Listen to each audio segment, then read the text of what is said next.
So this is a video about making better flag sets in Worlds Collide. Obviously, there's a ton of different options. It's not always easy to figure out which options are the best, how to make a good flag set. There's a lot of ways to get yourself in trouble, but there's a lot of ways to make a lot of fun, exciting, different ways to play it. The beauty of Worlds Collide is that there's a million ways to play, and yeah, we should take advantage of all of them. So here's a few kind of notes I've got on some of the approaches I've made. So for those who don't know me, I mean, I'm Double Down. I'm one of the admins of Worlds Collide. I've made flag sets for probably half a dozen of our events. So, some of those I made on my own. Some of those were collaborations with some of our other terrific, talented community members. So if you played in the Coliseum 2 with the different flag sets based on the different characters, hi, that was me. Hope you didn't hate them all. If you played in Warring Triads, those were, I think, also me. Collaborated with Boo on the flag sets for the Battlegrounds event that we had a couple years ago, as well as on the KGP DX flag set. And I've been sort of shaping and molding the Ultras League flag set for going on 8 seasons now. So as well as a number of seeds of the week and all that kind of stuff. The tournament of the month, I made a lot of those flag sets when we came up with that. So I've made a lot of flag sets. Some of them were not terrible. That's my resume for this. So, I've learned a lot about making flag sets over the last 3 years or so of making a lot of these. A lot of missteps, a lot of mistakes that I'm hopefully able to sort of take some lessons from here and share them with everybody. But I don't propose to know all the answers. A lot of flag set creation is subjective. Everybody has very different tastes. Everybody has very different preferences. So what I think is a great flag set, you might think is terrible. And you might think is a different style is a great flag set. So to each his own, chacun son goût, as they say in French, whatever you want to say. There's many, many ways to skin this particular cat. Here's the sort of approach I take to it. But at the end of the day, making flag sets is fun. This is great stuff here. Worlds Collide, again, has so many different options, hundreds of flags, hundreds of different ways to make an experience. You can make short seeds, long seeds, easy seeds, difficult seeds, you name it. So it's a lot of fun to sort of tinker around with the options, and I'm hoping to identify ways that it can be more or less fun than other ways. So I think I've got 15 different sort of rules. Let's say my top 15 things to remember when making a flag set. Also, there might be a bonus one at the end. There is also going to be in the show notes, which you'll see down below if you're watching this on YouTube, which you probably are. There's show notes. There's a whole document linked down there as well. So you can go and read this at your leisure. See instead of, or read instead of hearing what I have to say. So number 1, know your audience. Know your audience. So there's flag sets for racing. There's flag sets for non-racing. There's flag sets for the seed of the week. There's flag sets you're going to use once ever and never again. There's flag sets that you're going to use forever. These all exist in very different niches. So if you're designing a flag set for something like Ultras League, where this is a flag set that you're going to have a lot of people racing, you're going to be rolling a ton of Ultras League flags or seeds, which I've rolled a ton of Ultras League seeds. You want something very different than something like Seed of the Week, which a Seed of the Week flag set, it's going to be used realistically one time. Sometimes Seed of the Week flags end up being very popular and get reused, but realistically that 1 week is the time. So you're going to roll like one of them ever. And depending on what that use case is, how you're going to make the flags, how you're going to make the sort of seed experience, how variable it's going to be, that's all going to really depend. So, you really want to keep that in mind. I know we're talking about knowing your audience, but it's really knowing your audience and knowing your use case. So probably the biggest differentiator here is racing versus non-racing. And we have kind of a bias, I would say, in the Discord where it's pretty easy to forget that there are a whole bunch of people out there playing Worlds Collide who aren't racing. They're not silly people like us with their streams up and they've got a timer up and they're going to get that sub 90 PB WR, whatever you want to call it. I'm doing my WR PB dance right now. I've never done that WB PR WR dance before because I don't really care about such things. But a lot of people out there are not racing Worlds Collide. A lot of people out there are just enjoying an opportunity to play Final Fantasy VI in a slightly more time-friendly manner and get through a whole experience and sort of just relive the magic kind of thing. And it's okay to design flags around that. In fact, that's going to be a very different mindset. A lot of the principles we apply when we're making flag sets for racing, we want things to be streamlined. We want things to be consistent. We don't want things to be sort of difficult to get your head around. When we're not talking about racing, the mindset is very different. So racing flag sets, you're really looking at like a focus on speed. You're looking at a fairly simple design. You want probably fewer of the sort of objectives in terms of like, go help the injured lad to get this, or go fight Atma weapon, like toilet Atma, and collect these 3 things and solve the security puzzle to get this other thing. You will tend to see less of that in racing flag sets. You generally want things to be kind of static across seeds. So if you have a flag set where you probably, when it's racing, to keep sort of an apples to apples comparison of like one seed to the next, you probably aren't as interested in having variable objectives, like an objective where you set when you're making the flag set that I want KT to be unlocked between 7 and 9 characters and between catching 9 and 12 espers, and then the seed rolls and it maybe picks a number in those ranges.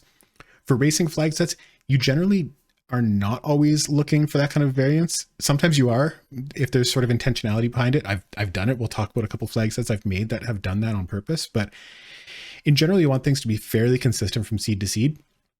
Non-racing is a little different. So it's okay to have more objectives. The players are probably going to be spending a little bit more time with these flag sets. So it's okay to have like a whole bunch of sort of flavorful objectives, and they're going to do a bunch of different things. And, you're making it more of like a game experience rather than a racing arcade experience. And maybe that's a good way of thinking of it. It's like racing and non-racing. It's like arcade versus simulation. There's more of an exploration focus. So you're looking at kind of a more, I want to go through the whole game. So I want to have more of like a hundo, like 100% completion experience, or I want to, spend a little more time, get a little more familiar with the circumstances of this specific seed. So there's a bit of a highlight on like kind of niche audience, because again, this is not sort of the common thing we look for, but flags that have less popularity for racing because they take a little more time to sort of get used to are really, really good in non-racing seeds. So my favorite flags for this are things like limited equipability on espers, or like tiered equipability on equipment. Normally, I think in a racing situation, racers don't have a lot of time or bandwidth to be sitting around thinking, okay, right, Cyan can use Torado, but he can't use Raiden, but Terra can use Raiden and Odin, but she can't use Bismarck, because Celeste can use Bismarck, but she can't use Palador. It's too much to track, and you end up just going to the Esper menu and trying to spam equip whatever you can and hope for the best. In a non-racing seed, players have a lot more time. They might want to sort of start taking notes or building a spreadsheet or kind of piecing together the puzzle that the seed has rolled. So there's a little more time, a little more bandwidth towards doing those things. And those kind of flags, which are not very popular in racing, I think are extraordinary in non-racing flag sets. Whoops. What am I doing? The seed of the week, again, I think has a very sort of specific design use case. The seed of the week in general, and this is generally speaking, there's exceptions, but the seed of the week aims to have broad appeal, and we want it to be enjoyable, usually for newer or occasional players. So remember, seed of the week is available not just through Discord, but through the website. So we can and probably do have players of seed of the week who will never, ever touch the Discord. They don't even know or care that there's a community. They don't want to see us memeing about whatever or talking about racing. They don't give a hoot about that. They just want to play a new Final Fantasy VI experience every week. A lot of those are going to be seed of the week users. So, or people who are just coming for the first time, they don't even know where to start, and there's a big seed of the week button at the top of the website. Bam, that's going to be kind of a nice thing for them to hit. Actually, sorry, I realized I don't have any music in the background. That would probably be nice, wouldn't it? So professional. Okay, there we go. Nice and fixed. We don't generally think about this group, but how about music in the foreground and less talking? I'll note that down for the next video. So for seed of the week, basically, we generally want to stay away from grindy or challenging flag sets. You can do them, and like we've had them, and people have probably enjoyed those seed of the weeks, but in general, grindy and challenging flag sets, they do tend to be less popular with seed of the week, and we'll often find that the weeks after kind of grindy seed of the week, we don't always see an uptick in players, if you know what I'm saying. So it can suppress interest in subsequent weeks. Basically, consider the seed of the week a potential like first impression for a player and plan accordingly. You know, you don't want to throw them in the deep end with some Iron Mog awfulness, probably. So just something to consider when you're thinking about seeds of the week. All right. Tip 2, have a concept. Have a concept. It says so right over there. So figure out what you want the seed to be about. I probably said that like a Canadian, about. Figure out what you want your seed to be about. Every flag set usually has a theme. Sometimes it's sort of like a flavorful theme. Sometimes it's more of like a mechanical theme. Both are great. So here's a few past events that I had involvement. Either I helped, supported, or made these flag sets. Warring Triads. We had 3 flag sets for that. And each flag set was based around the unique traits of each Warring Triad boss. So we had a Poltergeist flag set, a Goddess flag set, and a Doom flag set.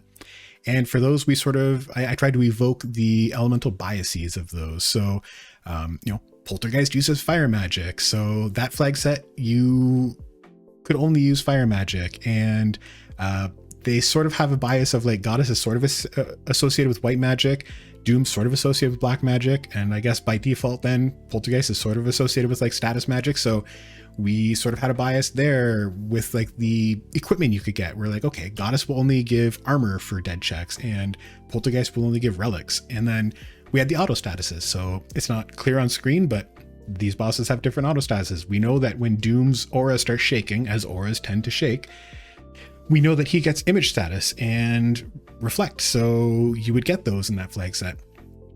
And then there was like an event like the Coliseum 2 where we had 14 different flag sets, 14 different flag sets, which is kind of crazy. But each one was themed around a different character. And so we would sort of evoke, either that character's in-game stats or the personality traits. So like we did the stats by making sure that each flag set, if it was modeled after a character who had high magic in the base game, then that flag set had an automatic objective at the start where they would get, all your characters get plus 10 magic and maybe less vigor to sort of evoke that character. Sometimes the link was a little more esoteric. So like the Cyan flag set, for instance, was one that I remember spending a little bit of time trying to figure out. And, I thought about the base game, and in the base game, Cyan is heavily involved with death because of his family dying and Doma dying. And he spent some time on the train and he's pretty despondent. So let's make it a permadeath seed. Cyan's also very like old school. He's very rigid, very traditionalist. So to sort of evoke that, made a lot of vanilla bosses, vanilla abilities, things like that. Sort of tried to hearken to tradition in that respect. So it's not always clear what the theme is, but there is a theme, there is a concept. Battlegrounds was another tough one. Boo and I kind of spent a lot of time on some of these battleground locations, figuring out how do we associate mechanics or concepts with some of these ideas.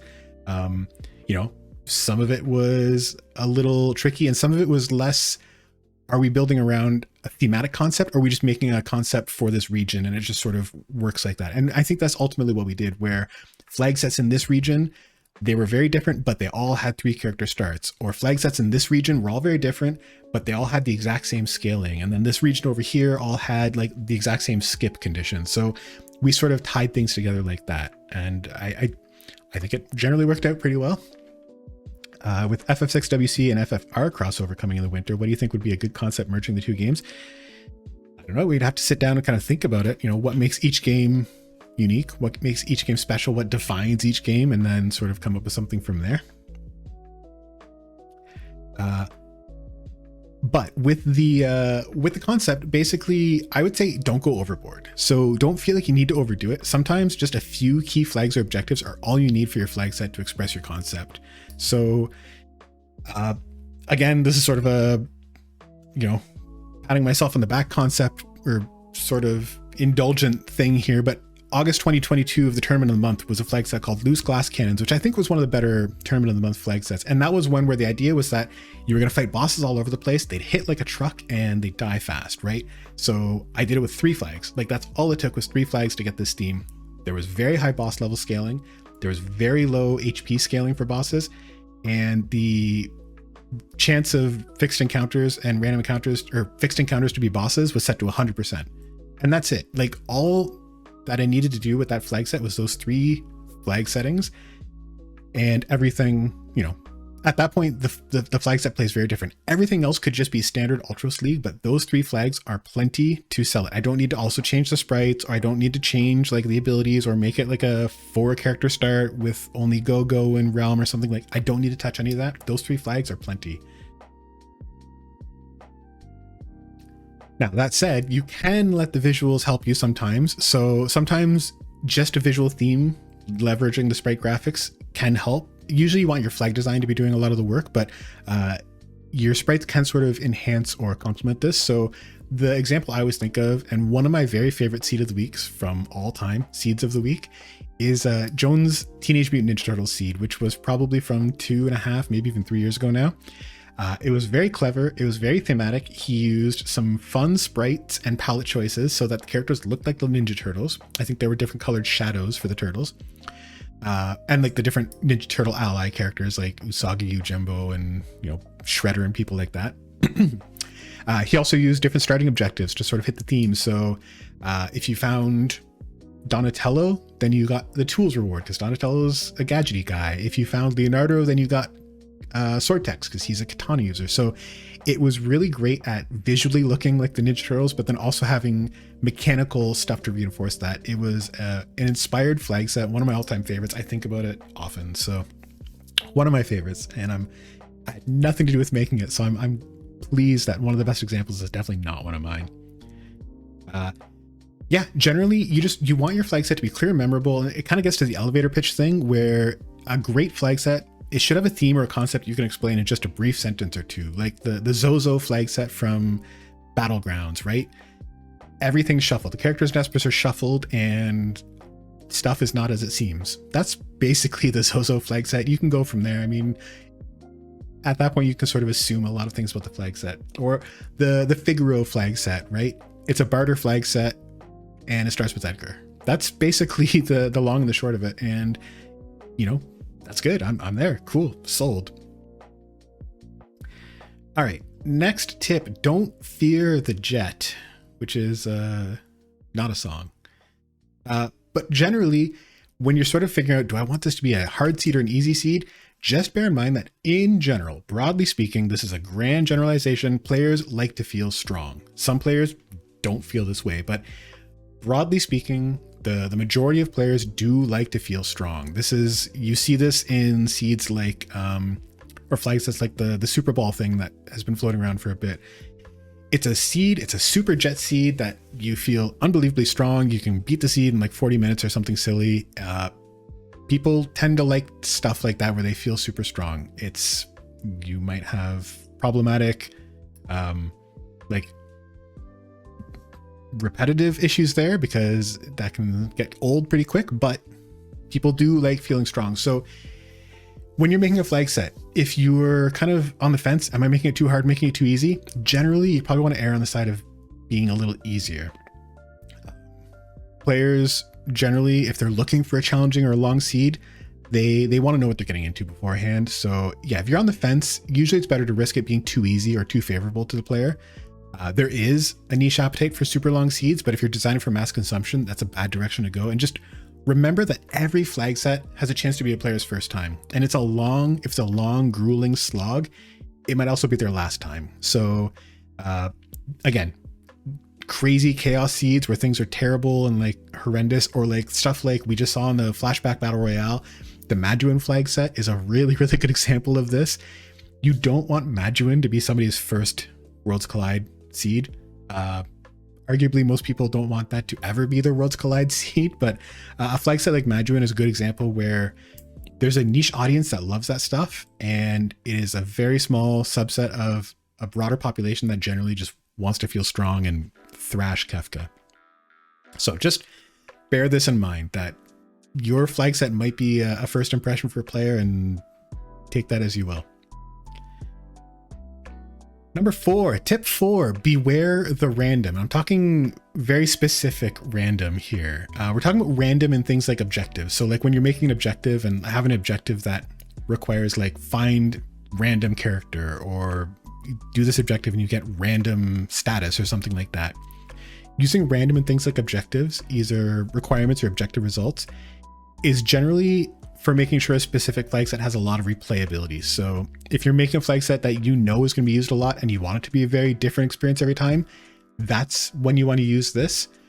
For something like Seed of the Week or something else where it's probably not a flag set that's going to be used a lot, it's going to be used one time or a few specific times, what this can do instead is it just adds to the potential of there being a subpar playing experience due to an unlucky roll. So you designed your fun flag set and then you said that there's going to be an auto status and you just happened to make it that it was auto stop or something. I don't think we can roll auto stop, thankfully, but you know, basically the worst case happened and your flag set kind of sucked. Even though you tested it 9 times and it was great, the one time it rolled for Seed of the Week, the Seed of the Week bot made it terrible. And this has and will happen again. So you basically want to sort of consider the best case scenario for that random outcome and then just program that in instead. So if you know that the flag set plays best when the random auto status that it can roll is auto haste, just make it do auto haste. That's okay. Don't hope that, you know, oh, I hope it rolls a good seed this time. Just make it do that. You know the flag set works best when it's like that.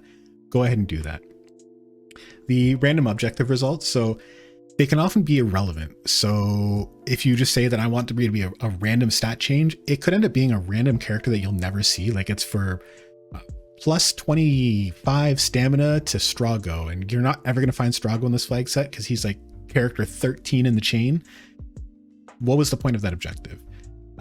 Or, you know, you learn 34 rages or something and you never find a rage user. It's like, well, that was kind of pointless. So requirements that are like do X random thing, those tend to be kind of wild goose chases, and that's not very fun. So something like unlock KT requires that you find Celeste. There's basically like 2 outcomes for this. I mean, you might find Celeste on character 5 or something, which is great, but like realistically, you're either going to start with Celeste, which means you might as well not have put KT requirements in there because you found her right at the start. She was in your party, or she's buried at the end of the seed, which means that you had to find every single character. So your seed is going to take between 30 to like 290 minutes to get to KT, which that's not great. That's very difficult for like quality control at that point. And then randomness on some settings can kind of inadvertently make things a lot easier or harder. So setting randomness high on shops and chests, usually that's actually like a power increase, and it can result in players finding multiple powerful items that can kind of trivialize some challenges. So something to keep in mind when you're sort of balancing. I repeated myself. And at the end of the day, you kind of want to play within your limits. So make sure that the outlier results on random ranges are still fun. So if you have characters that start with stats that are either like 20% to 180% of their base value, consider with the flag set or whether it still works if you roll like 20% on everybody. So is it still fun if you just low roll on everybody, or is it still fun if you roll 180% stats on everybody? If those extremes are not that fun, maybe narrow that range down. If the flag set just works best, or like you've kind of designed it that you hope it rolls near that 20%, you want it to be like a low power seed and you've got some objectives that are going to boost the stats later, just set it down there. Just make it so it's going to start closer to 20%. Don't trust the randomizer. The randomizer itself will betray you. Still remember that Find Bannon seed of the week? Good times. Yeah, I remember the Find Bannon one too. That was another kind of classic seed of the week. It was another Jones one, I believe. It was either Jones or it might have been Green Monkey. I can't remember, but where you had to find the real Bannon to unlock KT, and like there was like Ganon and Cannon, who was a guy who was like Metroid or something like that. Metroid, Samus. There was a lot of like fake Bannons. Duncan was in there, and you just keep collecting people who looked like Bannon, and you had to find the real Bannon, who I think might have been Go-Go.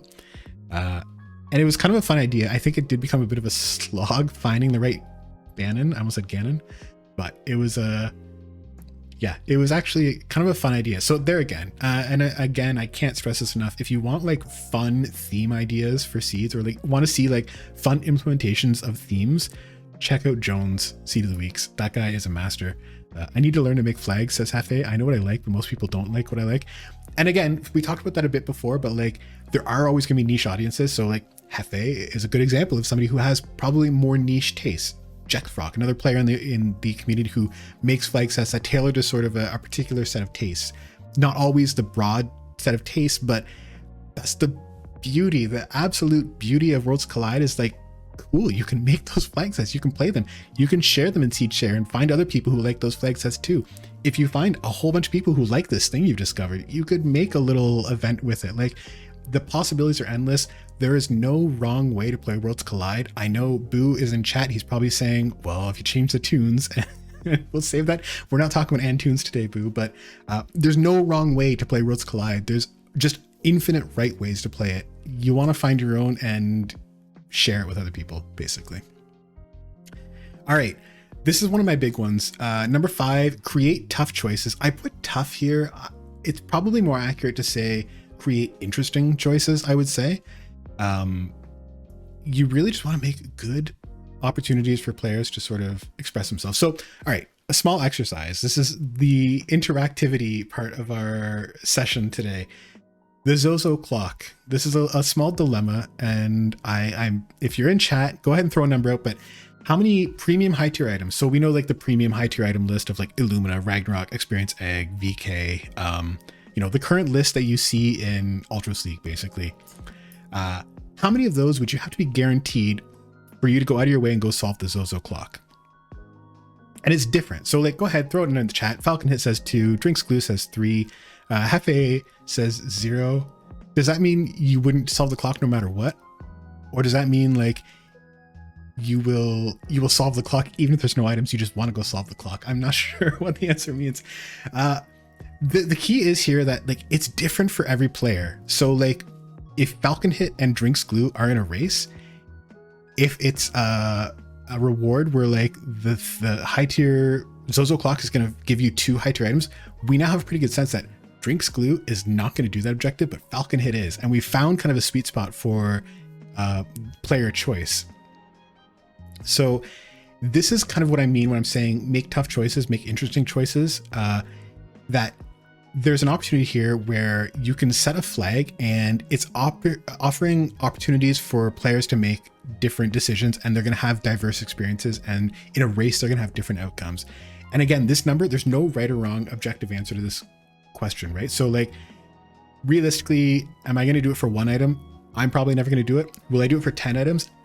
Absolutely. I will do this in my, like, I will beeline for Zozo for 10 high tier items, but it's somewhere in between there. And setting that setting in a seed, setting the flag set to have like right in that sweet spot where some people like it and some people don't, that's what you want. We tried to do this with the Coliseum 2 flag sets were like this, where the Coliseum rewards tried to be like this, where they were good. And sometimes it was sort of open to debate, were they good enough to go to the Coliseum? Often they were good enough, but that was sort of the goal with that design, was you wanted to make the Coliseum rewards just sort of tempting enough that some players would make the time and go do it and some wouldn't. We see it a lot too with opera quests. So go do the opera or go help the injured lad. Making it just good enough that some players think it's worth it and some players don't. That's perfect. Yeah, Falcon Hit, it's guaranteed loot. I'd probably skip some looting and go to the clock to replace it. Yeah, that's fair. Hefe lost the tiny winter tournament when objectives were released because he didn't do the egg and Illumina objectives and lost. Yeah, and I mean, they were probably just too good, right? 25% of Ultras League items are merit protection. So yeah, so there's a lot to sort of discuss with something like this, and it becomes something that you're going to see discussed in the spoiler room as well, which is probably the most gratifying experience as a flag set creator, of going in the spoiler room or going in the Seed of the Week spoilers and seeing people's discussions after of like, ooh, I thought this was a trap. Well, I thought this was a good play. So honestly, for me, objectives are probably one of the greatest features of Worlds Collide, like after character gating and all the other like great things that Atmatech put in originally. The objective system is inspired to me. One of the things that just really sets us apart from other randomizers, and it's for flag set creators, one of the most powerful and unique tools you've got in the toolbox. And it's one of the best ways to make these flag sets really special and really memorable. So basically giving players viable options is almost always a good thing. The more meaningful decisions they have, it leads to a more satisfying gameplay because there's player agency, and it offers strong players a chance to basically outplay the other players or leverage their skills. So if there's somebody who they're really comfortable solving the clock, this is a chance for them to go get like leverage that advantage that I'm Schwantz, I can solve the clock in an hour, or in an hour. No, that's double down. Who solves the clock in an hour? I'm Schwantz, I can solve the clock in a minute because I made a great video about it. So I'm going to go do it versus somebody like Double Down who can't read analog time already. So he's screwed. You know, it's that kind of opportunity where because of my game knowledge, my Worlds Collide knowledge, I know that this is a trap versus a good option, so I'm going to go do it. Yeah, so Falcon Hit is talking about the flashback finals where there was a Zen Thief reward in that one, where if you did the Zen Thief, you also added plus 10 boss levels. Everybody bought the Zen Thief in that race, and yeah, Falcon Hit saying that he sees that as a huge trap. So, and we've put those specifically, I can't remember what event, I don't think it was Warring Triads. I think some of the Coliseum flag sets or some of the Battleground flag sets, or possibly both, they definitely had objectives that were a trap. Warring Triads has a good example where Warring Triads has an objective to get you auto reflect, I believe, if you go do something. Is it auto reflect or is something else? Oh, it's auto haste. So there's an auto haste objective in the Goddess flag set, and it's kind of a trap because while you get haste, what you also get is the fact that your condemned timers that you've got now also tick down that much faster. So we've put those in specifically. I've designed that in flag sets before, where here's an example that or an objective that is probably not a good choice, but I want players to feel like it's viable and I want some to go for it. Yeah, Zozo clock for 8 tools and chainsaw seemed like a trap. Papa Shango, completely agree. Like, I don't think 8 tools is worth solving the clock. But then again, if you're doing that flag set or you're doing a seed and like you didn't have a good offensive character, or you didn't have instant death and you really wanted the air anchor, maybe it's okay. And maybe one player is able to leverage that advantage. So there again, it's an interesting choice. It's just tempting enough that like, it's not like you're an idiot for doing it. If you put an objective where it's like, you'd be stupid to do it, you shouldn't bother putting that objective in. And if you put an objective where it's like, you'd be stupid not to do it, you shouldn't put that in either. That's kind of, yeah, not much of a point. I think there's a trap in Coliseum Gogo flag set. Yes, Gogo and Umaro both had Coliseum objectives where Gogo, if you did the Coliseum reward, you got auto reflect, and Umaro, if you did the Coliseum reward, you got auto berserk. And so auto reflect, is it good or is it bad? It's good if you want to have an easier time with some bosses. It's bad if you ever want to cast healing spells on yourself that aren't life 3. Life 3 ignores reflect. Remember that.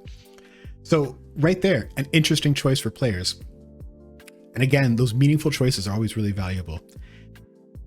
Non-progression objectives. Also, you can use these to provide, what I like to do with them is providing positive rewards for things that are negative outcomes. So the best example of this is the KT skip in Ultros League, which is the descendant of the KT skip and standard racing flags before that. So this isn't my idea. I didn't come up with it, but having a skip so that players who just had bad routing luck and got too many characters or too many espers or did too many checks, just they couldn't find what they needed, giving them the skip, it makes that feel like such a less feels bad sort of occurrence that like, oh shoot, I've lost this race because I couldn't find my 6th characters. Now, oh, you know, I'm still in this race because while I couldn't find my 6th character, I found so many espers in the meantime that now I get to spend 5 minutes less in Kefka's Tower so I can catch up. So that's an example of where you can use like non-progression, like KT access objectives to sort of offset some things. Yeah, and creative tough choices. You can also sort of add the catch to something basically. So you can punish good choices, which can lead to interesting choices because you're adding an additional cost for activities that are normally almost too good. And it's exactly what we're talking about in chat right now, talking about the Battle Royale 2022 finals flag set that was at the end of the flashback Battle Royale.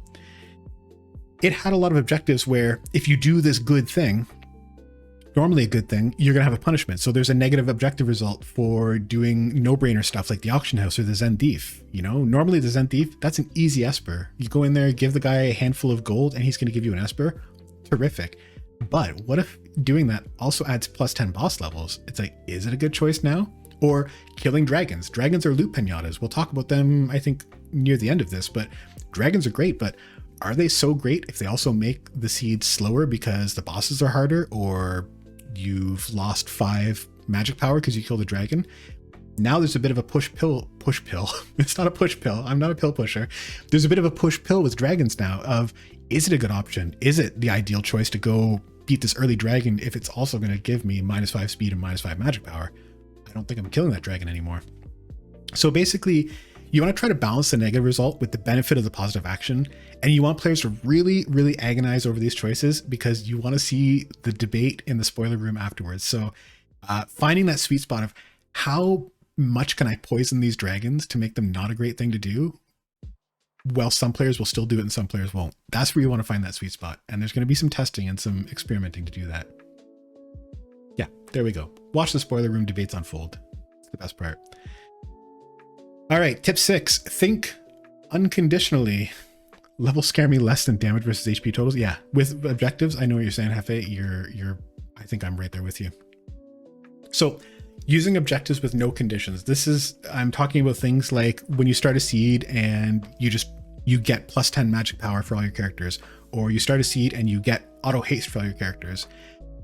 These are conditions or objectives with no conditions are a really interesting way to give your seed a strong theme, as all the players are going to be forced to deal with them. So like, you know that every player is going to experience, they're going to encounter this thing that you put in the seed. It's not like where I've done this thing to make Strago or like my lore user know all the lores. That's not a great way to exercise your theme, because if they never find a lore user, they're not going to see it unless you force them to start with a lore user. But having an auto objective, like there's auto haste and there's auto berserk and there's vigor +20, that feels like everybody's become Umaro. That theme is clear as a bell. So you can use these to really get across what you're trying to communicate with your flag set. You can add dragon or boss or enemy levels at the start, and you can use that to make specific aspects of the seed more challenging and encourage players to behave differently. So a boost to boss levels is probably going to make players grind a little bit more at the beginning, because they're going to want to fight normal enemies who are not boosted to get strong enough that they can fight these stronger bosses.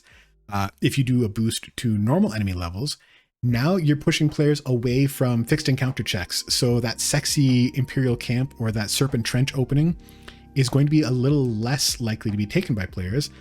They might be more likely to do boss fights instead right at the start, because the boss fights are not as scary as the potential of fighting these souped up coverts and outsiders or whatever in the Imperial camp.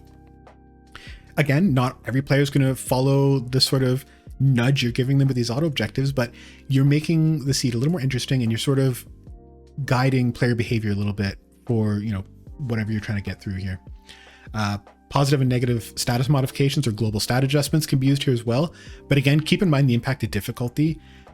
Some of these can really be swingy. So an automatic global reduction in magic power specifically will usually incentivize physical attacking, but it also will make the seed usually a lot harder, because the majority of strong attack options in Worlds Collide are magic power based.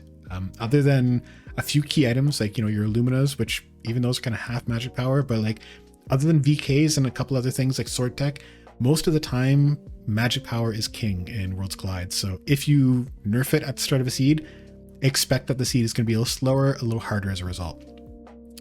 And yeah, just as a point of cleanliness, if you can do something with a flag instead of an objective, that's usually a lot cleaner. So if you want everybody to start with a lot of rages, don't make an objective where they learn 80 rages. Just go to the starting rages flag and set it to 80. Don't clog up the objectives, because objectives are a lot. Players are only going to really remember a few of those. If you make a seed that's got like 50 objectives, I think I talked about this later on, but if you make a seed that's got like 20 objectives, they're not going to read them all. All right, beware the wild goose. We did touch upon this a little bit early. Watch out for objectives with very specific requirements. So objectives requiring players to find a specific boss or a specific Esper or a specific character, they can be very frustrating, because there's no way in game for players to do this other than dumb luck. There's nothing I can do in the game to make it more likely that I'm going to find Celeste. This is not, if the randomizer had sort of a tip system, or like if I could go to the person walking out front of the Fanatic's Tower and pay them 1 million gold, and they would tell me that I saw Celeste wandering around in the Narsh mines or something, cool. Now I've got a little bit of insight, but we don't have anything like that in Worlds Collide. So because there's no hint system, these basically just become like blind luck. And yeah, the boots are in lower Norfair. Exactly. Super Metroid randomizer, or Varia randomizer has stuff like this. Lots of randomizers do. We don't. We have peaks, which are sort of like this, but Yeah, we don't really have a way to make this guided. So basically you're just relying on dumb luck, and sometimes it's going to result in very variable seed lengths. That if you've made a flag set where to unlock Kefka's tower, you need to fight and destroy Kefka, like Narsh Kefka boss fight, that could be any one of like 54 bosses or something. So it could be the very first boss you fight. It could be the very last boss. It could be one of the statue bosses. It's a crappy objective because it basically means that this seed is going to take between 30 and 300 minutes. And that's not ideal for design. So consider using count objectives instead. Like instead of saying you've got to fight Inferno, say you've got to find and defeat five bosses or something like that. The other thing you can do is you can use what I call wiggle room, but basically make specific objectives, but use like a larger selection and you have to find a subset of them. So instead of like, you have to find Maduin, instead say, you've got here's a list of like, find Maduin, find Phoenix, find Tritok, find Odin, find Raiden, and you've got to do 2 of those.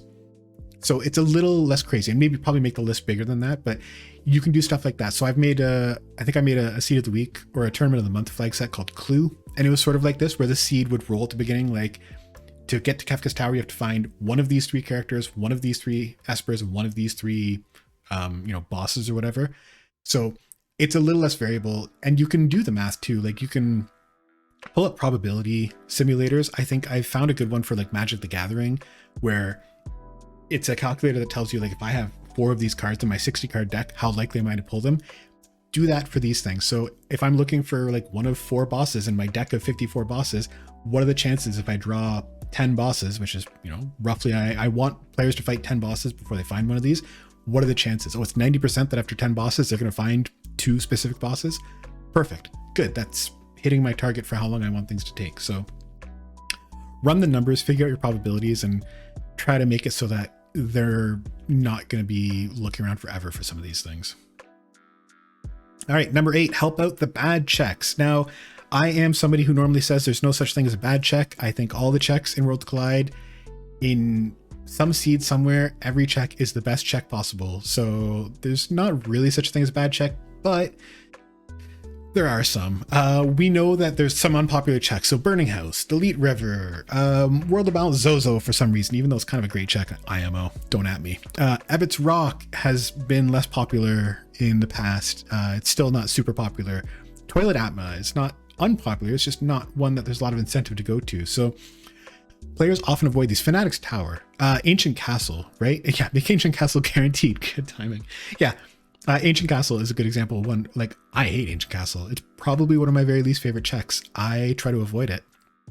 So giving players an extra reason to go to these places can change the balance of a seed. And again, getting back to that make tough or make interesting choices, it gives players more good options or more ways to outplay their opponents in a race. So yeah, the Ancient Castle sucks, but what if the Ancient Castle also awards a guaranteed high tier item, or it awards, maybe that's too good. Maybe if the Ancient Castle awards +3 vigor to everybody, or it gives a high tier armor piece, because we can do that now. Or maybe it gives you something really minor like auto safe or auto shell. Those are great ones. Auto safe, auto shell will not tilt the seed very strongly in a direction, but they're not nice. You know what I mean? It's kind of nice to have those sometimes. So you can use those to incentivize some of these things. So you can make checks a little more attractive. We've done this in Ultras League. So the Magitech Factory is not very popular to do the whole check. However, now if you want to get the Magitech upgrade, if you have a Magitech user, you have to do the whole Magitech Factory to unlock the full ability. So now the Magitech Factory is kind of almost a no-brainer if you have a Magitech user. But maybe you got a Magitech user late, you don't care about the tech missile, so you're not going to do it. Now we see an opportunity where some players are going to do it and some won't. So you want to think about it like that. Similarly, reinforcing the rewards for already attractive checks will make seed results a lot more linear. So Doma Dream is a great example of one of the best checks in the game. It's super short, 2 bosses for 3 progression. It's wonderful. If you make that even nicer, and like by default we always do because we usually tie in Learn Aid Sword text to that, but if you also make Doma Dream award like 2 high tier items for completing it, everybody who finds Cyan is going to make a beeline and go do that Doma Dream. You would be silly not to. If Doma Dream gives you 3 chances at progression, and also gives me 2 high tier items, and also teaches me sword techs, and also I become more popular with my classmates and better looking. The more you stack on, the more it's just going to like funnel everybody to that one spot. So if that's something you want in your flag set design, I don't know what the flag set theme is, but like if part of your concept is you want all roads to lead to X check, then sure, do that. But generally, you probably don't want the rich to get richer in terms of helping some of these great checks.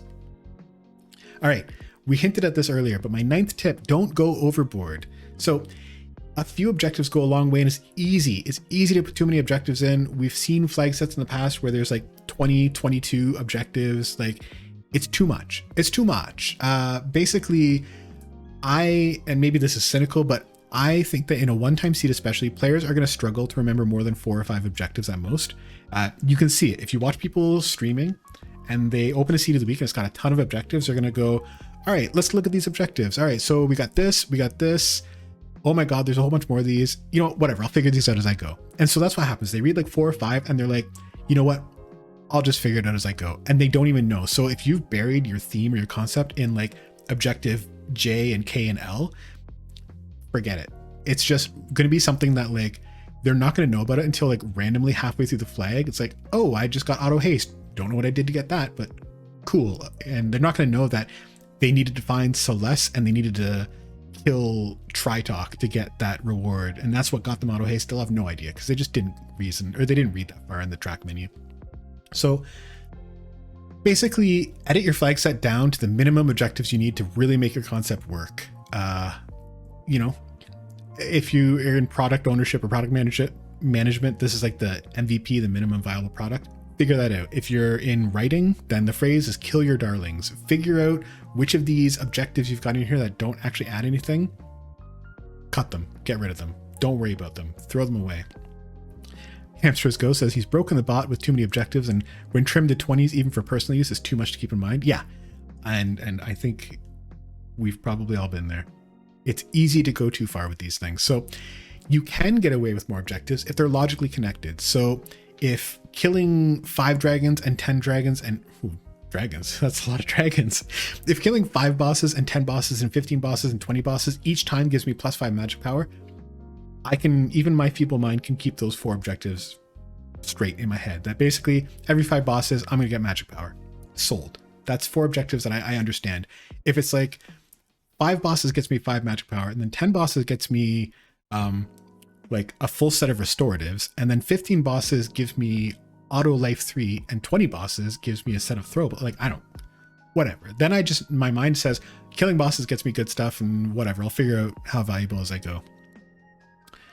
So this applies to flags too, as well. So just because a flag exists doesn't mean that you need to change the setting. A little goes a long way. Players, they'll often enjoy a seed if they have familiar touch points rather than being thrown in the deep end. So this is why a lot of the flag sets I make, how I make my flag sets, I go to the website, I open up the Ultros League preset, and I start from there.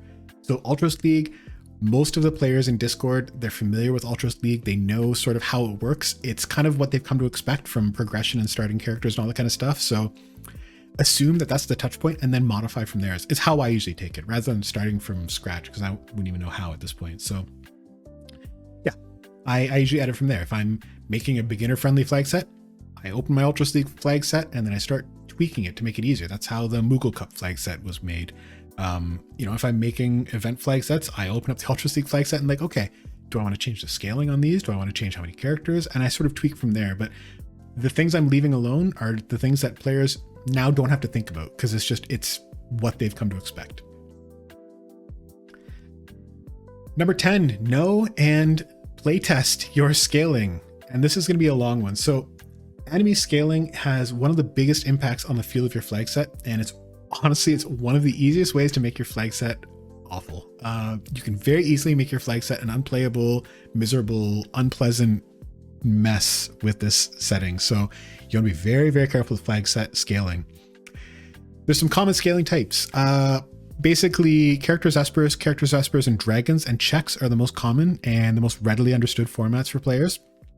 We have to pay close attention to how they each function and how they differ. So checks is actually interesting because checks starts at 0. So if you're scaling based on how many characters and espers you found, in something like Ultras League, you start with 3 characters, which means you already start at 6 scaling. If you're doing check scaling instead, you're actually starting at 0 scaling. So bosses are between level 0 to level 3 or something. But the other thing with check scaling is it can make dead checks feel even worse. So normally it's like, well, I got this dead check, but hey, I got an Illumina. But now it's like, well, I got this dead check, I got an Illumina, but also the bosses are 2 levels higher or something. So characters and espers alone, it actually makes dragons very attractive because, oh yeah, Falconet says, yeah, bosses are always level 3 because that's the minimum level. Yeah, he's exactly right. So yeah, checks scaling, you do start like 0 scaling, but the bosses will always be level 3. Character espers makes dragons more attractive. Well, characters, espers, and dragon scaling can sometimes turn people off from fighting dragons. Usually it's not a big deal. 1 extra bit of scaling is not the end of the world, but it is something to consider when you're making your flag set. Then we've got some sort of less common scaling types. So party average. Party average is kind of interesting in theory. In practice, it tends to result in player behavior that you might not like because they tend to try to game the system. So party average usually encourages players to run with less than 4 party members. Oh no, I'm sorry. I'm thinking of XP splitting, but party average sometimes encourages you to like kill, like manipulate your dead party and like keep parties at lower or higher levels. So you can do some shenanigans there. Party highest is another weird one where party highest and party average can both lead to situations where players feel outmatched and they can't catch up. So you really want to test these very carefully and figure out. Bosses and dragons is a fairly new scaling option. The outcomes here are very variable because you never know in a given seed whether the route is going to require a lot of bosses to be fought or none. So this can be a tricky one. It also, to make it work, you probably want to have an objective at the beginning that adds a bunch of levels because otherwise you just fly ahead of scaling. And in fact, you still fly pretty far ahead of scaling. The few times we've used this for event flag sets, I don't know that we've ever quite hit the balance on this correctly. So bosses and dragons, if you can use that scaling, test, make sure that you've got it feeling right. The current living seed, according to Papa Shago, has party highest 1.5 and it feels terrible. Yeah. I personally, I don't love seeds with party average, party highest scaling, but I've used it. I think thematically, like I used it for Gogo's flag set in Colosseum and then the Triangle Island in Battlegrounds because he's, you know, you're mirroring the enemy. So the enemy is always going to be the same level. So I've used it there.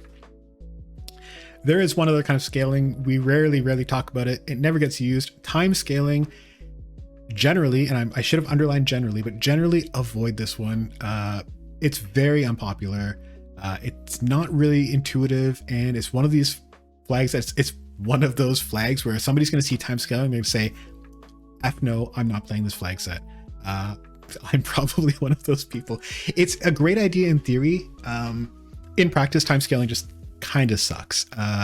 It never really got working well, and I don't think there was enough interest to ever make it work very well. One of these days, one of us people who dig around in the dev side will maybe take a stab at refining it, but time scaling, it's not very good. If you're going to use time scaling, please, I beg you, play test the heck out of your seed and be objective about it. But time scaling is just wonky. Yeah, Falcon Hit says either you hit the ground running or it's super chill. Yeah, that's it. And it's just weird. It's not great. So the scaling options, when you're setting your scaling, you have the 3, you can set scaling for level, scaling for HP MP, and scaling for XP and GP. And they all have sort of different impacts. So the level affects the boss damage output. Setting this too high can lead to enemies or bosses that are just one-shotting characters all the time. That's usually not fun. So again, maybe you have a design like I had that glass cannon boss flag set where the bosses were very weak. They have very low HP, but they nailed characters when they got them. But again, usually you probably want to be careful about setting high level scaling.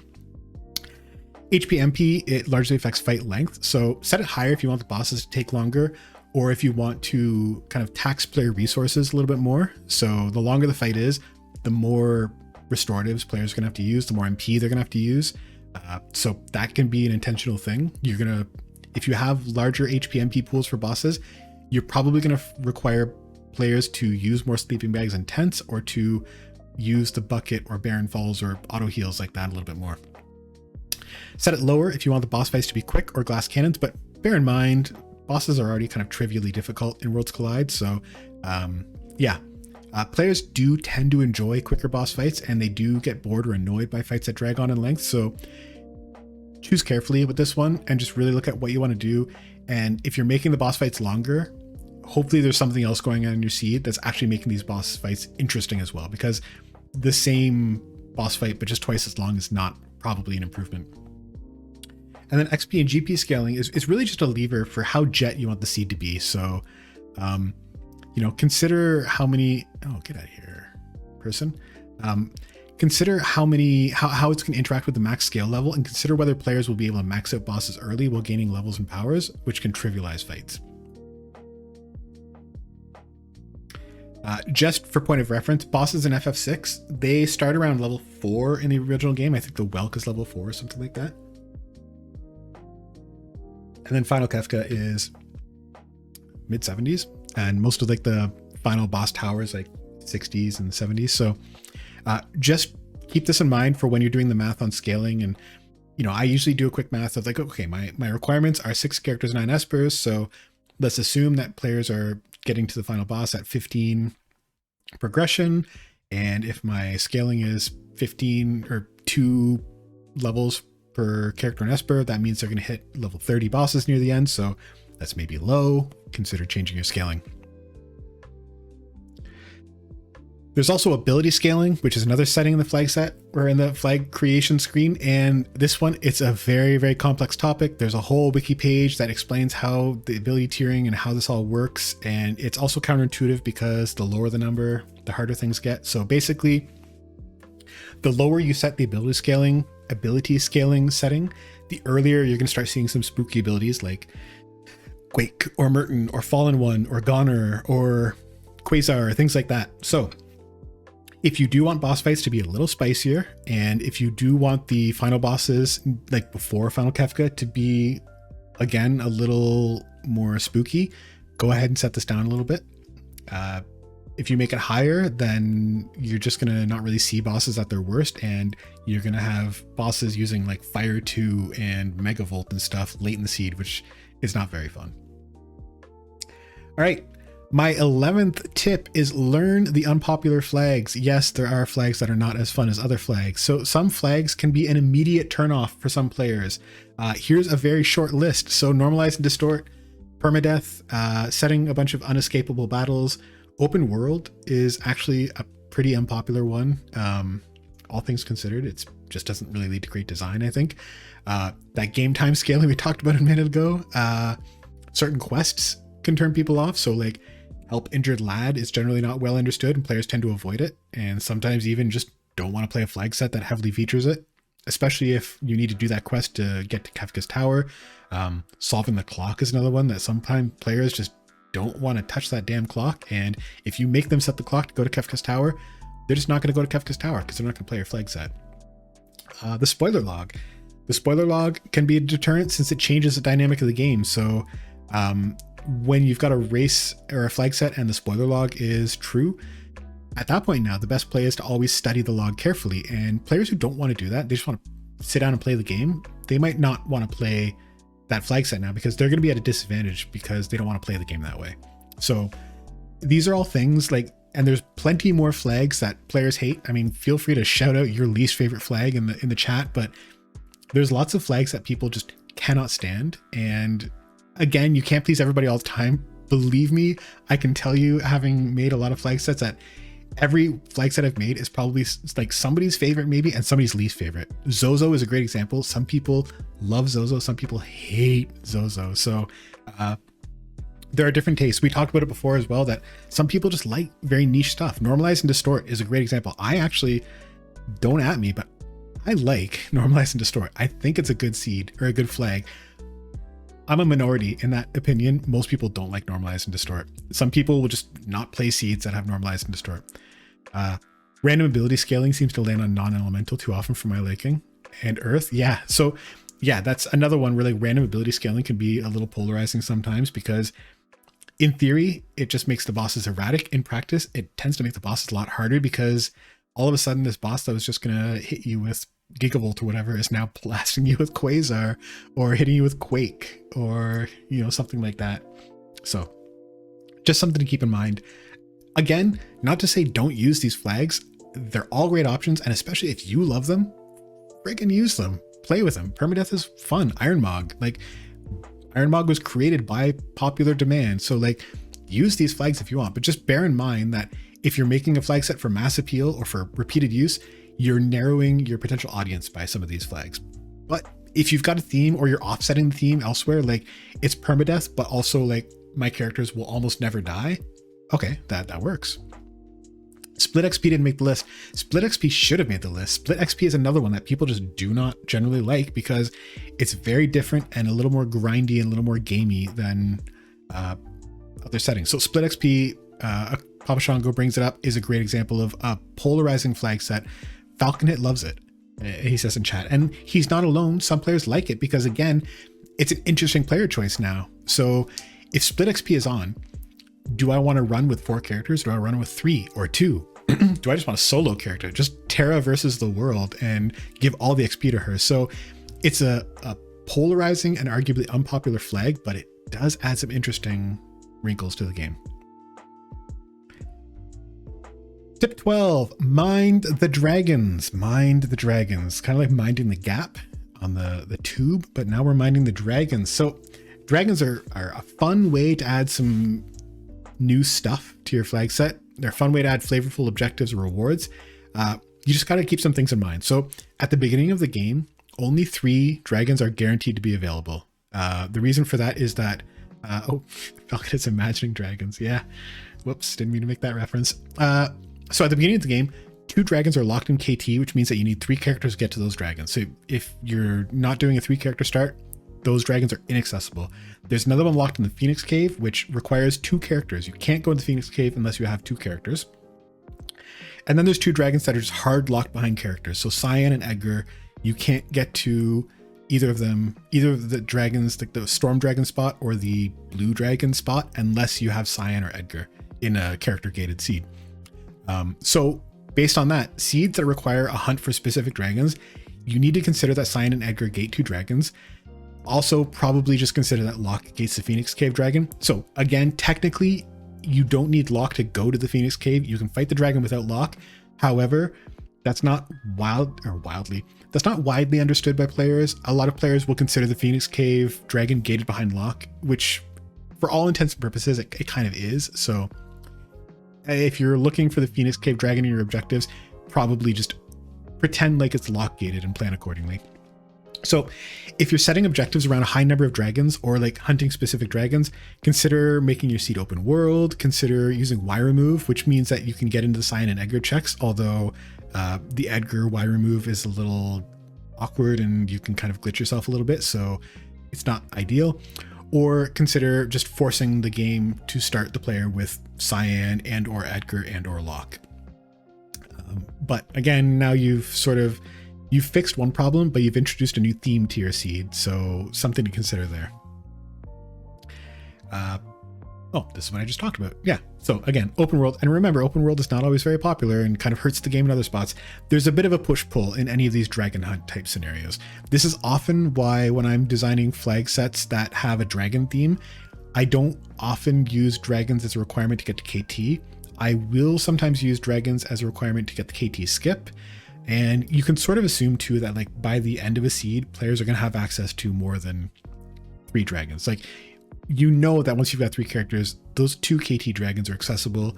And yeah, I mean, by the end of the seed, you're probably, hopefully, maybe going to find Cyan or Edgar or Locke or Strago, which is going to take you to where there's another dragon parked. But in general, assume that some of these dragons are just not really going to be seen. So the Opera House, Narsh World of Ruin, and probably the Skull Dragon slot, which is the right side of KT, those are probably the most commonly fought dragons. The Phoenix Cave, the Fanatics Tower, and the Gold Dragon, so that's the middle KT dragon, probably the less frequently fought dragons. But yeah, in general, they're loot XP pinatas. People already like to fight them. And in a typical seed, so if you're not adding anything else, you can probably, as a rule of thumb, assume that players are going to fight between 0 and 3 dragons without you having to incentivize it in any other way. So like Ultras League is sort of that scenario where if you look at trackers from people who finished Ultras League races, if you look at their little tracker on the screen, they've probably fought between 0 and 3 dragons. Very rarely do you see people fight 4 dragons in Ultras League. All right, 13, redesign with care. Now we're not talking about designing the mechanics, now we're talking about the visuals here. So sprites, palettes, and character names, these can be polarizing among characters. Well, they are characters. Polarizing around people in the community. So some people just hate when you change how Final Fantasy VI looks or sounds. You know, we joke about it sometimes, people not liking Antunes and stuff, but some people get really, really precious about like the look of the game and like the sprites and stuff like that. So just be aware that like, if you want a wide appeal flag set, stick with the original sprites and palettes.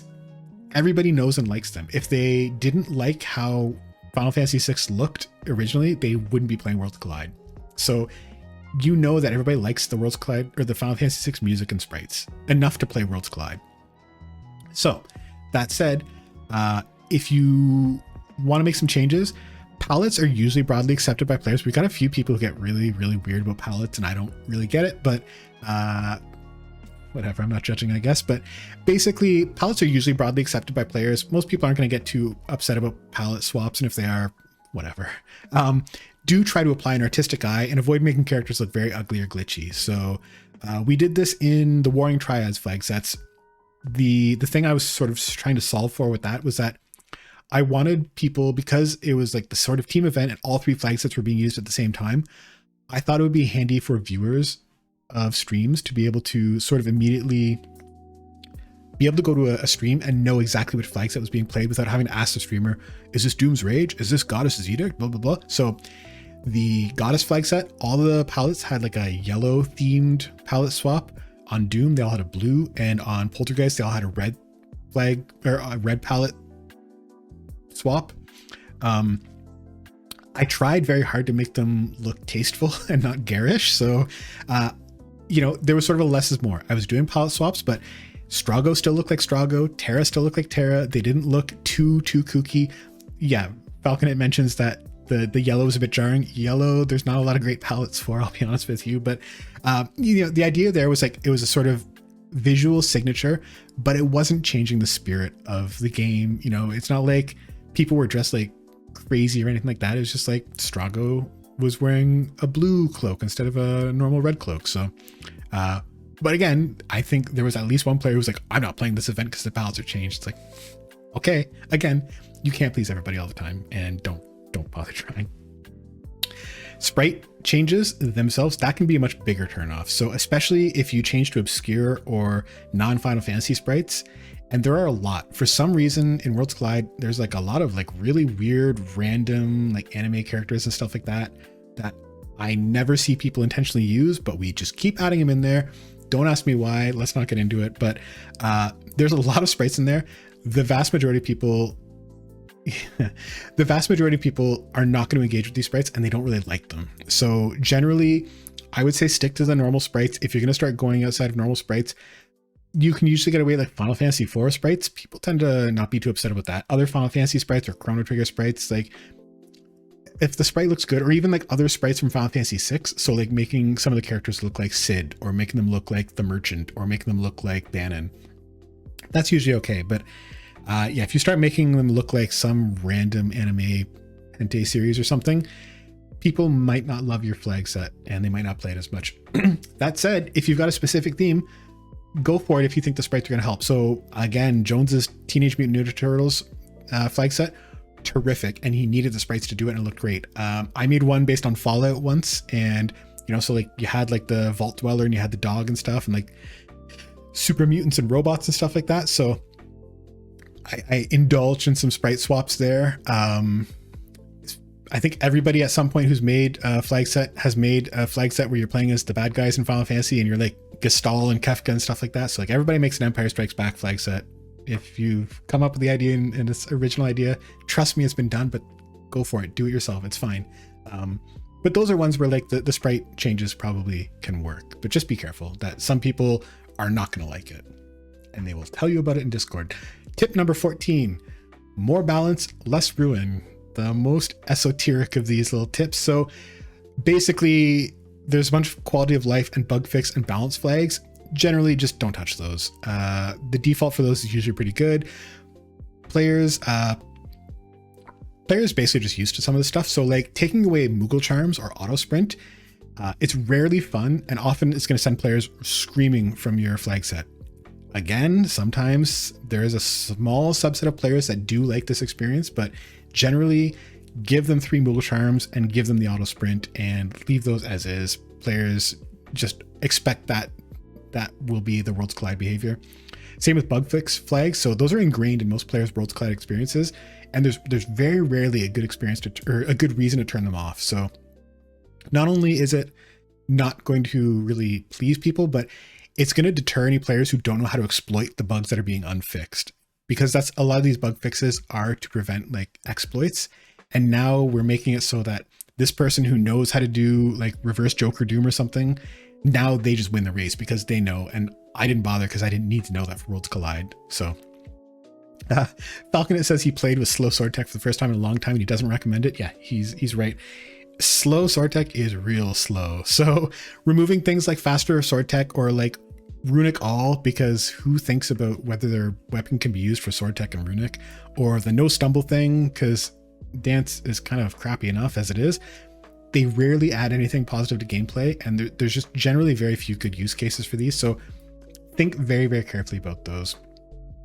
And when you do want to change some of these, there are a few that sometimes people do touch. Just consider that they might make the difficulty very different. So Vanish Doom or Restore Undead Bosses. Restore Undead Bosses, it's almost unfair to loop this in because that one actually is not crazy and people do use it sometimes, but they make bosses a lot easier. Vanish Doom trivializes the vast majority of bosses. I remember when Sketch wasn't 100% accuracy. Yeah, Falconet, that actually wasn't that long ago. We only buffed that like a year ago or a year and a half ago. And there's still more buffs to come for Sketch when it gets figured out. But yeah, non 100% accurate Sketch was terrible. What's the point?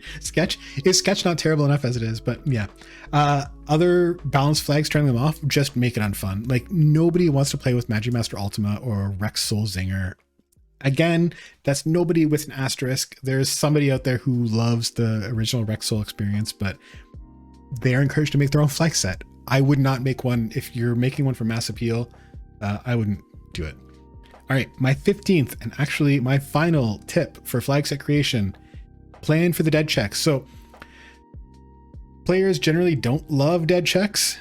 So be careful, because decisions you make in flag set creation can increase the frequency or probability of encountering said dead checks. So if you start a seed with more characters, like you start with 4 characters, or if you have more than one starting Esper, because that's the thing we can do now, where you can have players start with 5 or 6 Espers if you want.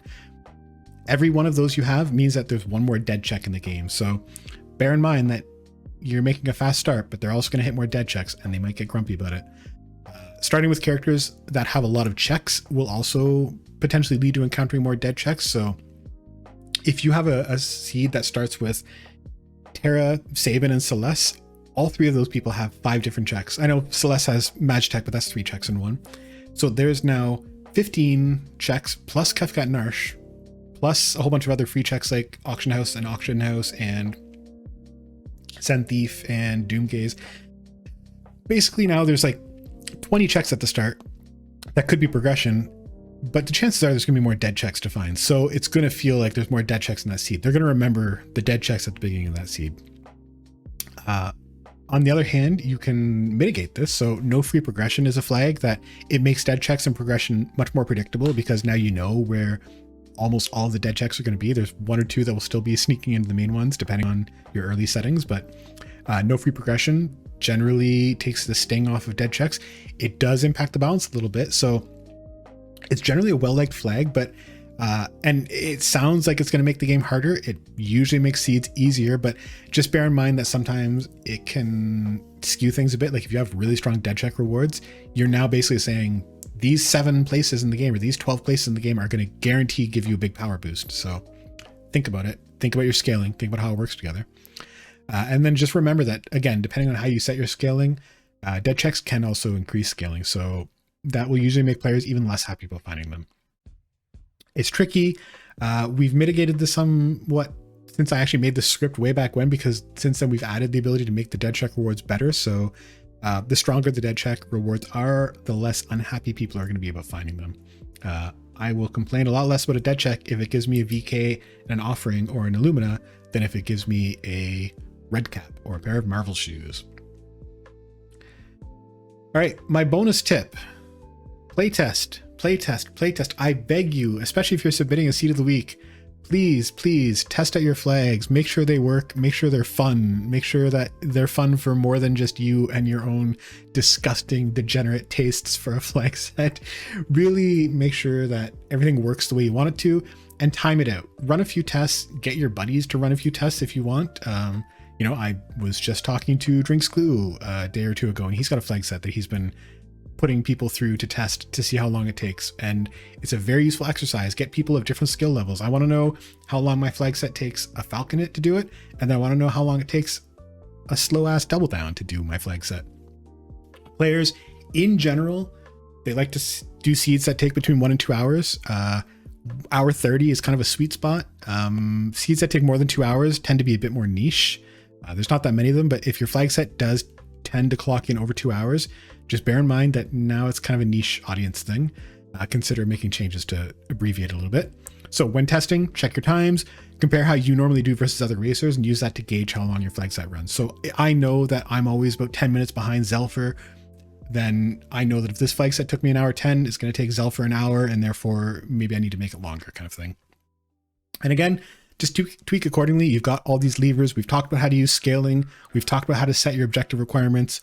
There's all these different levers that you can just make small adjustments to make the seed that much longer. So your seed's running a little too quick and you're requiring 6 characters and 9 espers, just nudge it. Now it requires 7 characters and 9 espers. Just that one character will make the seed probably 3 minutes slower or something like that. So on average.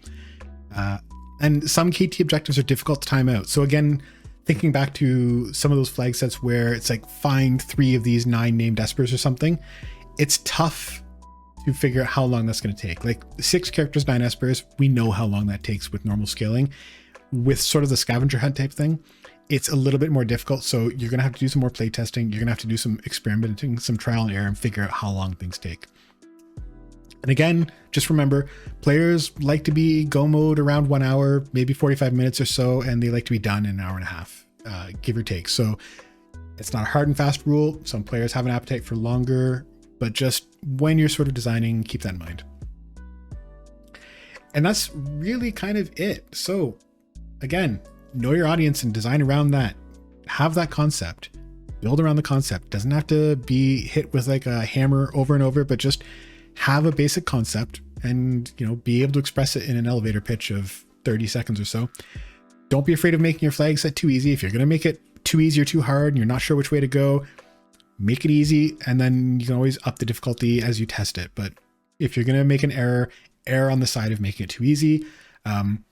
Beware the random. Just keep in mind when you're using those objectives and results, the random thing can often come up with the worst possible roll. So just make sure that you're comfortable with whatever the randomizer is going to give you. Make those tough, interesting choices for players. Really, again, that push-pull. You want every decision they make that there should be debatable, multiple correct answers. The more opportunities there are for players to have different opinions and different strategies, the more satisfying the flag set will be. That's probably, I should have made that number 1, because I think that's like the number 1 interesting thing in flag sets is just make those interesting choices that players can take different viable paths and debate it after. Use those unconditional objectives to really add the flavor and help reinforce your theme. Watch out for those wild goose chase objectives. Support the bad checks by giving more reason to go to some of those less loved checks in the game.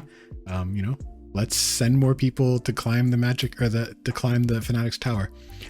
Don't go overboard with your objective count. Keep it simple and kill your darlings.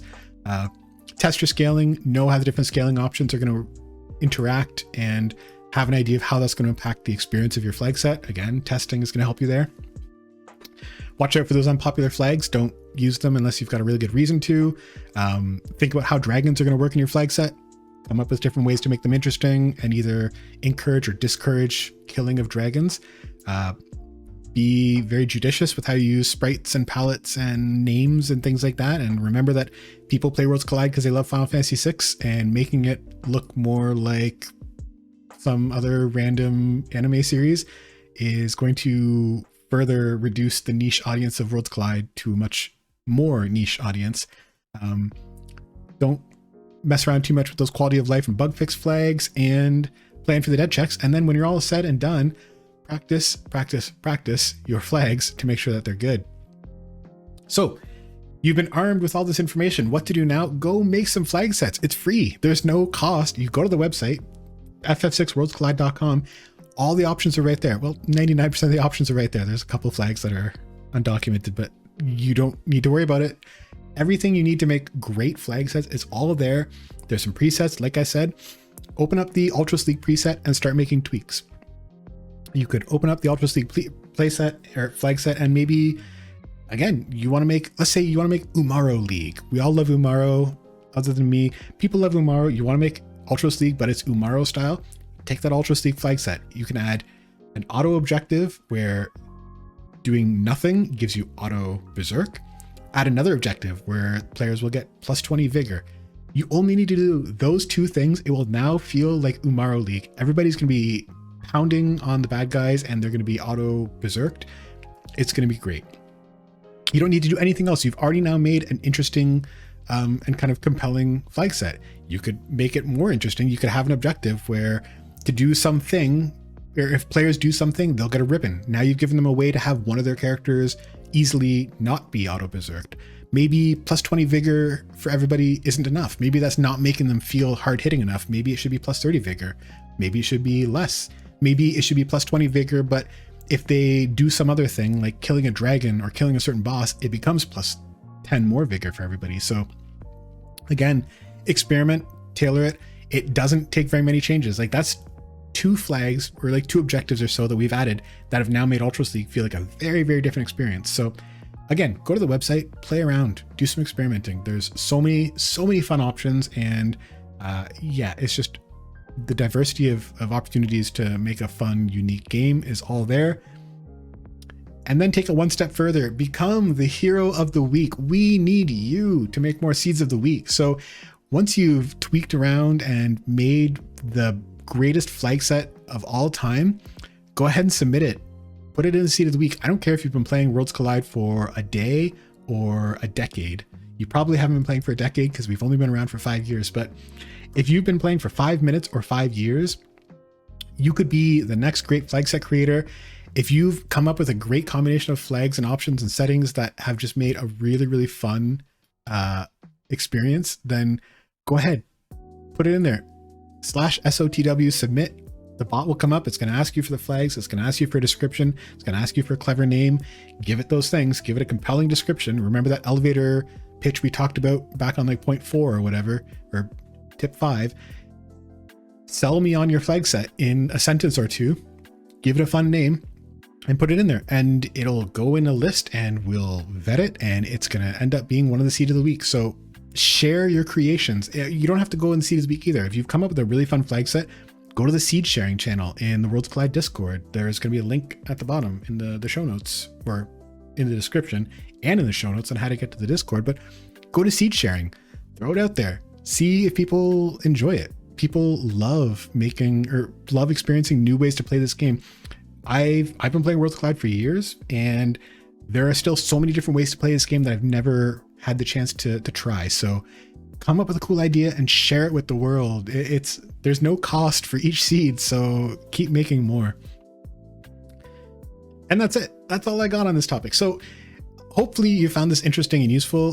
Feel free to share in the comments below, any tips or any things that you've done to make interesting flag sets, any, mistakes or lessons learned you've had. Like I said, I've made some bad flag sets in my day, and I've learned some lessons which ended up being used for some of the material in here. If there are things I told you never ever to do, it's probably because I've done them before and I learned not to. So go ahead and talk about that in the comments below. I'd love to hear more about what you like to see in a flag set, what flags you love, what settings you hate. Go ahead and share that. And yeah, follow me. I stream this game. I usually actually play it instead of just talking about it. So sometimes I actually do play it. And join our Discord. If I can give you one tip, join our Discord. There's the address. Flows right off the tongue, 5MPENG5. I mean, I've got it tattooed on my wrist, so I can always remember it. But join the Discord. We've got a great community, a terrific community, and we all love playing the game. We all love finding new ways to play the game. So come on in, learn how to play, learn how to hang out with everybody, and then share your awesome flag sets with the world. But yeah, that's it. Thanks so much, and happy flag set creation.